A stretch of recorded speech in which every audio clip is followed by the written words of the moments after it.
कांद्याच्या संदर्भात आपल्याला कल्पना आहे की कालच केंद्र सरकारने कांदे खरेदीचा भाव हा 3.5 रुपयांनी वाढवून त्या ठिकाणी जवळपास 15 रुपयापर्यंत तो भाव नेलेला आहे। मोठ्या प्रमाणात खरेदी देखील सुरू केलेली आहे। आम्ही केंद्र सरकारला या संदर्भात बैठक घेण्याची विनंती केली होती। उद्या संध्याकाळी केंद्र सरकारमध्ये तशा प्रकारची बैठकही लागलेली आहे। कांद्याच्या संदर्भात सातत्याने राज्य सरकार आणि केंद्र सरकार हे इंटरव्हेन्शन करतायत। 15 रुपयाची खरेदी ही आपण सुरू केलेली आहे।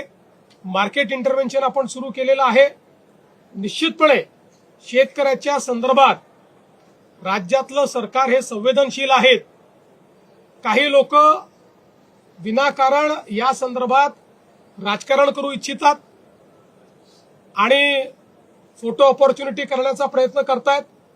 त्यांनाही माझं सांगणं आहे की जर राज्य सरकारने आणि केंद्र सरकारने 15 रुपयाने खरेदीचा निर्णय केलाय, तुमच्या काळात कधी केला होता काय दाखवा, तो कधीच दिसणार नाही। आम्ही संवेदनशील आहोत म्हणूनच हे करतो, पण आम्हाला याची कल्पना आहे की एवढं करून भागणार नाही, अनेक गोष्टी कराव्या लागतील आणि म्हणूनच केंद्र सरकार सोबत उद्याला बैठक आम्ही करतो आणि त्या बैठकीतून दीर्घकालीन काय उपाययोजना करता येतील याचा प्रयत्न केला जाणार।